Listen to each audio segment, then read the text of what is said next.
Istri YouTuber Atta Halilintar, Aurel Hermansyah, menuding suaminya tak bahagia setelah menikah. Hal itu dilontarkan lantaran Atta Halilintar mengaku berat badannya turun setelah menjadi suami. Sebagaimana diketahui, Atta Halilintar dan Aurel Hermansyah baru 1 bulan resmi menjadi suami istri. Melalui YouTube Atta Halilintar, seorang netizen menanyakan berat badan keduanya setelah menikah.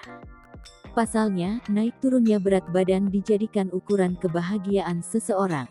Aurel Hermansyah tampak tak percaya diri untuk menjawab pertanyaan netizen seputar berat badan tersebut. Rupanya, ia diketahui mengalami kenaikan bobot setelah menjadi istri YouTuber se-Asia Tenggara tersebut. Bukan hanya karena bahagia, tetapi ternyata juga karena efek obat pemacu kehamilan yang dikonsumsinya.